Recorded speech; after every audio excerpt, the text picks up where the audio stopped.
আসসালামু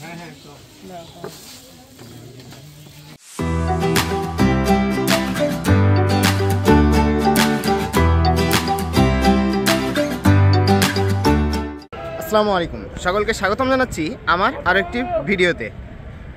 বেশ কিছুদিন ধরে আসলে আমি ট্রাভেল করতে পারছি না কিছু ব্যস্ততার কারণে। সো অনেকদিন পর একটা ছোটোখাটো ভাবলাম ট্যুর দিয়ে দিই। সেটা হলো আজকে আমি যাচ্ছি রাজশাহী থেকে আব্দুলপুর, অর্থাৎ আব্দুলপুরের যে সকালবেলার নাস্তা বিখ্যাত সেই লুচি ভাজি আর সেখানকার খিচুড়ি, এটা ট্রাই করব। এটার জন্যই আমি চলে আসছি আমার হোম টাউন বা হোম স্টেশন রাজশাহীতে, রাজশাহী রেলওয়ে স্টেশনে। রাজশাহী রেলওয়ে স্টেশন থেকে আজকে আমি যাত্রা করব রাজশাহী থেকে ঢাকাগামী আন্তনগর সিলসিটি এক্সপ্রেস ট্রেনে। সিলসিটি এক্সপ্রেসের প্রথম যাত্রা বিরতি স্টেশন এই আব্দুলপুর জংশন স্টেশন। সো এই ক্ষুদ্র একটি যাত্রা আপনাদের সামনে তুলে ধরব এবং আমার ভ্রমণ অভিজ্ঞতা আপনাদের সাথে শেয়ার করব। চলুন তাহলে শুরু করি আজকের ভিডিওটি। এখন ঘড়িতে সময় 7:10, আর স্টেশনের বাইরের প্রাঙ্গণটি ঠিক এমনটা। সকাল সকাল সকল স্টেশনেরই যাত্রী ভিড় লক্ষ্য করা যায়, যেখানে আমাদের রাজশাহী স্টেশনের যাত্রীও কিন্তু চোখে পড়ার মতো, কেননা সকাল থেকেই আমাদের প্রত্যেকটি জেলার ট্রেন ছেড়ে যায়। সো ভিতরের দিকে যেতে যেতে কথা বলি। শীতের সকালে বেশ সুন্দর ঠান্ডা জড়িয়ে এই হলো আমাদের রাজশাহী রেলওয়ে স্টেশনের ভেতরের অবস্থা, যেখানে এখন কিন্তু ছেড়ে যাবে আন্তনগর সিলসিটি এক্সপ্রেস, যার কারণে যাত্রী ভিড় কিন্তু লক্ষ্য করা যাচ্ছে। আর এই সাইডে কিন্তু হাতের বাম পাশে আমি দেখতে পাচ্ছি 3টা খাবারের দোকান রয়েছে, যেগুলোতে আপনারা কিছু নাস্তা টাস্তা যা প্রয়োজন হয় সেগুলো কিনে নিতে পারবেন। আর হাতের ডান সাইডে দেখতে পাচ্ছি যে টিকিট কাউন্টার, আর উপরে রয়েছে কিন্তু আবাসিক হোটেলগুলো, আর নিচের থেকে টিকিট কাউন্টার রয়েছে, চাইলে আপনারা টিকিট কেটে নিতে পারেন। আর আমাদের টিকিট আগে থেকেই কাটা রয়েছে, সো আমাদের আর টিকিট কাটার ঝামেলা নেই। আমরা এখন প্ল্যাটফর্মের দিকে এগিয়ে যাব। প্ল্যাটফর্মে প্রবেশের পরে দেখতে পেলাম স্ক্রিন বোর্ডে সিলসিটি এক্সপ্রেস ট্রেন নম্বর 754 এর প্ল্যাটফর্ম নম্বর দেওয়া আছে 6, যেটা নির্ধারিত সময় 7:40 রাজশাহী রেল স্টেশন ছেড়ে যাবে। চলুন আমরা প্ল্যাটফর্ম 6 দিকে এগিয়ে যাই।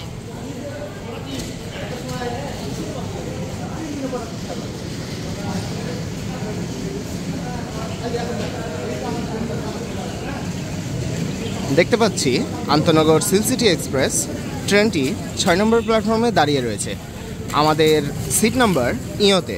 সো আমরা ইও বগির দিকে এগিয়ে যাব।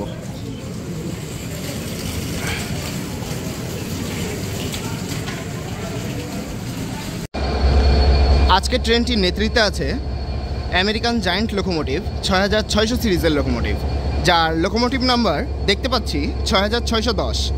আর এদিকে কিন্তু একেবারে দাঁড়িয়ে রয়েছে, সে শুধু সিগন্যালের অপেক্ষায়, অর্থাৎ এখনও ট্রেনটি ছাড়তে আর মাত্র 3 মিনিট বাকি রয়েছে। ট্রেনটি ছাড়ার কিন্তু সময় খুব ঘনিয়ে এসেছে। আর এই সাইডে যেহেতু দেখতেই পাচ্ছেন যে সকাল সকাল সুন্দর একটি আবহাওয়া আমরা লক্ষ্য করছি। সো চলুন বেশি দেরি না করে আমরা ট্রেনটিতে উঠে পড়ি। এবং আরও একটি কথা, এই ট্রেনটিতে কিন্তু পিটি ইনকার কোচটাই কিন্তু আমি বেশি দেখতে পেয়েছি, বিশেষ করে শোভন চেয়ারের যে কোচগুলো রয়েছে এবং স্নিগ্ধার 3টা কোচ, এগুলো হচ্ছে পিটি ইনকার কোচ, যেখানে সিআরআরসি কোচের সংখ্যা কিন্তু বেশ কম। নির্ধারিত সময় অর্থাৎ সকাল 7:40 ট্রেনটি রাজশাহী রেলওয়ে স্টেশন ছেড়ে যাচ্ছে।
রাজশাহী থেকে 10 কিলোমিটার পথ পাড়ি দিয়ে ট্রেনটি এখন থ্রুপাস করে যাচ্ছে হরিয়ান রেলওয়ে স্টেশন।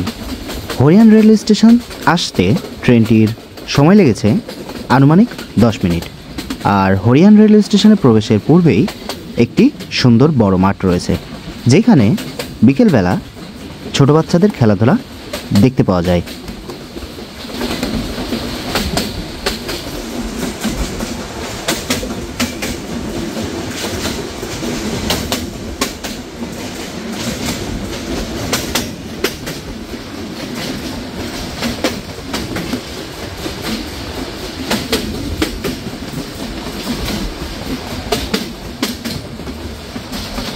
শীতের সকালে ট্রেন জার্নিতে এক অন্যরকম ভালো লাগা কাজ করে, কেননা আশেপাশের বেশ সুন্দর কুয়াশায় ঢাকা থাকে আর এরই মাঝে সূর্য উঁকি দেয়, যেটা দেখতে এক কথায় অসাধারণ লাগে।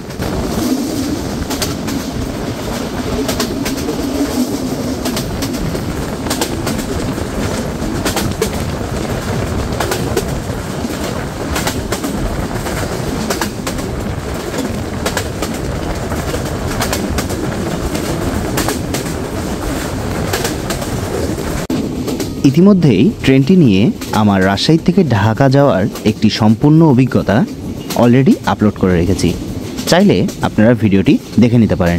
ভিডিওটি আমি ডেসক্রিপশানে অথবা আইবারে দিয়ে দেব। ট্রেনটি রবিবার বাদে সপ্তাহে 6 দিনই চলাচল করে থাকে।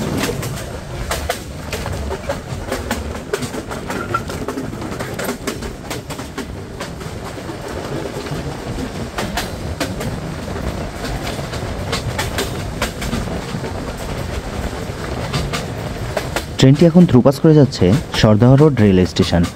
সরদাহ রোড রেলওয়ে স্টেশন সবচেয়ে গুরুত্বপূর্ণ একটি রেলওয়ে স্টেশন। এখানে মূলত পদ্মা এক্সপ্রেসের স্টপেজ রয়েছে, কারণ সরদাতেই মূলত বাংলাদেশের সবচেয়ে বড় পুলিশ লাইন একাডেমি অবস্থিত, যার কারণে এই স্টেশনের ডিমান্ডটা অনেক বেশি, যার কারণে পদ্মা এক্সপ্রেসের স্টপেজ রয়েছে।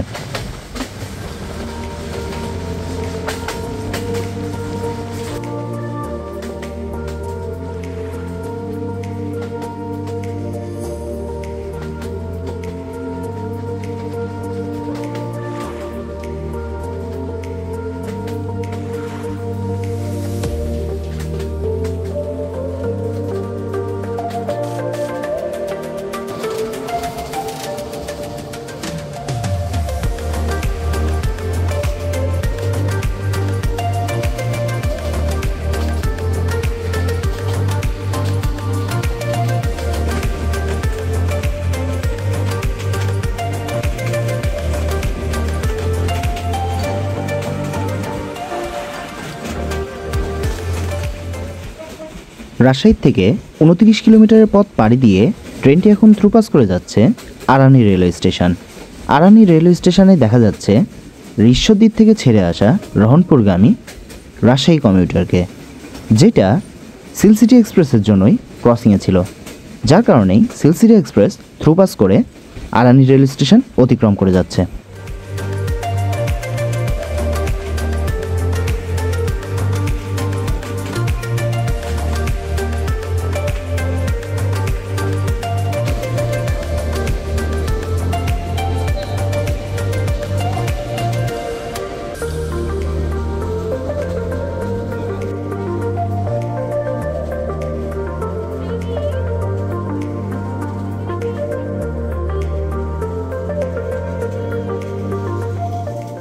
ট্রেনটিতে রাজশাহী থেকে আব্দুলপুরে আসতে গড় সময় লাগে 40 মিনিট এবং ট্রেনটির ভাড়ার তালিকাটা যদি একটু জানিয়ে দিই, শোভন চেয়ারে জনপ্রতি ভাড়া 50 টাকা, স্নিগ্ধাতে জনপ্রতি ভাড়া 115 টাকা এবং এসি সিটে জনপ্রতি ভাড়া 127 টাকা। অনলাইনে টিকিট করলে জনপ্রতি 20 টাকা চার্জ অন্তর্ভুক্ত হবে।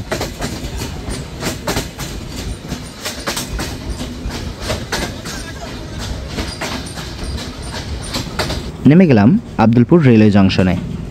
এবার ট্রেনটিকে এখানে বিদায় দিয়ে দিলাম।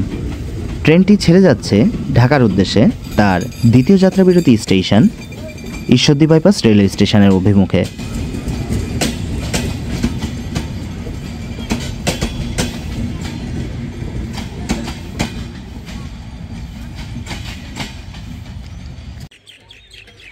আটটা বেজে 40 মিনিটে আমরা সবাই এসে পৌঁছে গেছি আব্দুলপুর স্টেশনে। এখন আমরা আব্দুলপুর স্টেশনে আমরা সকালের নাস্তাটা করব, দেন আমরা যাব লালপুরের উদ্দেশ্যে। আর সকালের নাস্তাটা আমরা ঠিক করছি হচ্ছে এই যে স্টেশনের এখানে বেশ কিছু খিচুড়ি আর হচ্ছে লুচির দোকান রয়েছে, সেখান থেকে আমরা করব। সো চলুন সামনের দিকে যাই। চলে আসলাম আমরা হোটেলটির কাছে, আর এখানে এখনও দেখতে পাচ্ছি যে গরম গরম লুচি ভাজা হচ্ছে। মামা, লুচি কত করে? জোড়া 25 ভাজি সহ। জোড়া 25 ভাজি সহ। আর খিচুড়ি? খিচুড়ি 30 টাকা, ভাজি ডাল ফ্রি। আর ডিম কি নিলে আলাদা কস্ট? ডিম কত? 25 টাকা পিস। 25 টাকা পিস। আচ্ছা, আছে আমরা আসলে কয়জন ট্রেন মিস করছে হিসাব আছে? তারা ইয়াতে আসতো। তেল দাও।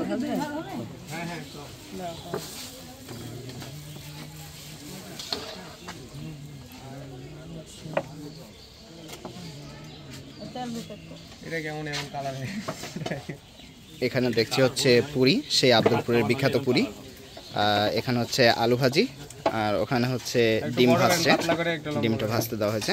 আর এখানে কিন্তু আপনারা রুটিও পাবেন। আর খিচুড়ি ছিল, খিচুড়িটা আপাতত শেষ হয়ে গেছে, যার কারণে আমরা খিচুড়িটা দেখাইতে পারছি না। এখানে আছে লুচি, লুচিটা আমরা খেয়ে দেখাবো। এখানে নিয়ে নিলাম আমরা হচ্ছে লুচি আর ভাজি। এই লুচি এবং ভাজির যে প্যাকেজ, অর্থাৎ 2টা লুচি থাকবে, ভাজি থাকবে, আলু ভাজি থাকবে, সেটা হচ্ছে 25 টাকা। আর যদি আপনারা ডিম নেন, এক একটা ডিম হচ্ছে 25 টাকা। তার মানে আপনাদের এই প্লেটে টোটাল কস্ট হবে হচ্ছে 50 টাকা। আর এখানে কিন্তু আমাদের ভাইয়ের ব্রাদাররাও খাওয়া দাওয়া করছে। সো এক একজন নিয়েছে রুটি বা লুচি বা খিচুড়ি। যেহেতু আমি খিচুড়ি পাইনি, সেই ক্ষেত্রে আসলে এটা নিয়ে এখন নাস্তাটা করব। নাস্তাটার পরে কথা হচ্ছে।